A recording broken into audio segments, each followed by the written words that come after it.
Hello, ladies and gentlemen, and thanks for tuning in to Crashy News, where we bring you the latest in Crash Bandicoot news and updates. As we're anxiously waiting for the next mainline Crash title and/or new updates for Crash Team Racing Nitro-fueled to be announced, it seems that Activision is hoping to come out with a little something to hold us over, as Crash's first mobile outing since 2010 has just appeared in playable form, with Malta-based developer King at the helm, mostly known for their work on the Candy Crush games. It isn't officially released as of yet, but it has been test launched in certain countries such as Malaysia, so consider this a glimpse of what you can expect when the full release comes. Let's get things running.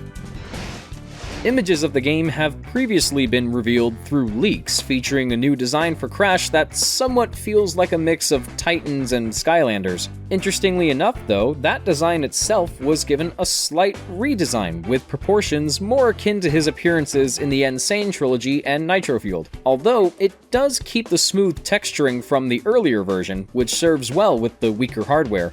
Crash isn't the only one going on this mobile adventure, as many other series characters are here as well, like Coco, Dingodile, and Aku Aku, and they've also been given new designs that differ from their insane appearances, with some more drastic than others. When taking a close look at certain design aspects of Coco's model, she appears to feature elements of Elora and Bianca's designs from the Spyro Reignited trilogy, particularly the eyes. It's worth noting, considering the concept artist Nicholas Cole has hinted in the past that he would be involved in the rumored new console Crash game.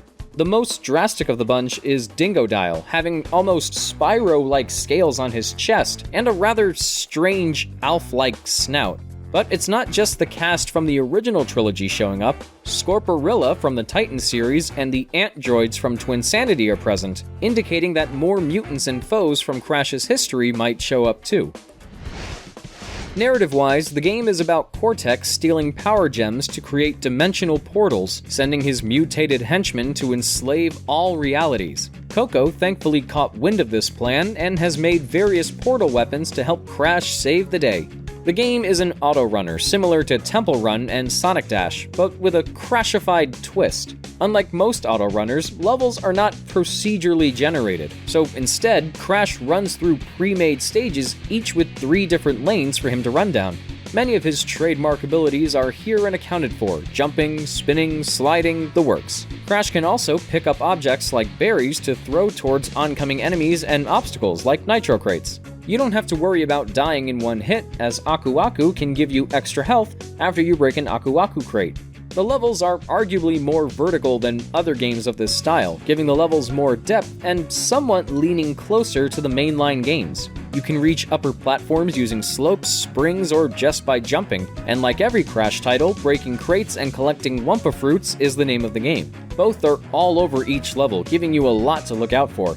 Each level caps off with you fighting a boss, whether it be one of the mutant soldiers or a mini-boss. Once you catch up to them or bring their health down enough, Crash can throw one of Coco's weapons at them and defeat them, rewarding you with a power gem.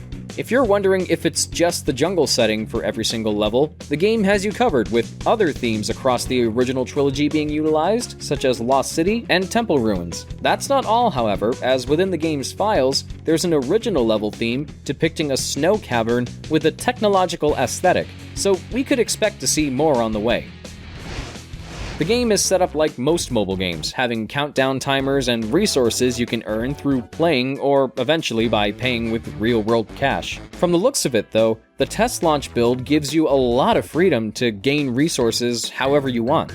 You gather materials by smashing special crates in collection runs. They have tons of boxes to break, Wumpa fruit to collect, and if you've gathered enough power gems, the stage can start again with new paths to unlock. Then you can bring your materials to Coco so she can use them to build bases and craft weapons, though the latter runs on a timer. What makes this interesting is that you can play through collection runs as many times as you want. You can even disable the timer by using crystals, so the game seemingly never leaves you with nothing to do. Other information regarding Coco's bases is that one will host seasonal events, and a brand new character named Milo is mentioned in menu prompts. He will offer players to partake in challenge runs that can give Crash and Coco new customization options, potentially including costumes in the vein of Nitro-fueled. thanks to data mining from Beta M, it turns out that Milo also happens to be the game's codename. As mentioned before, the game recently soft-launched in select countries on the Google Play Store and is currently on version 0.1.1279, indicating that it's in the alpha stages. So a lot of what we're seeing right now in the game could change and improve once it officially launches later down the line. While this isn't the next big Crash project we all wanted, it looks pretty promising. The level of polish is remarkably high, and it retains enough of what makes Crash so much fun without falling into the typical cheap mobile game traps. Hopefully this'll just be the beginning, as Activision has made it clear that they wanted to let King bring their IPs to mobile platforms as a way of raising awareness for upcoming console and PC releases. So more content should be on the way for the remainder of 2020. That's all we have for today. We hope you liked this story, and if you did, be sure to leave a like, share the video, and subscribe to this channel to keep up with future updates. For more regular coverage, also check the Crashy News website and follow us on social media. Links in the description below. This is Crashy News, leaving you with the quote of the day. You know, riding around in huge rumbling machines and whatnot, very stimulating. Oof.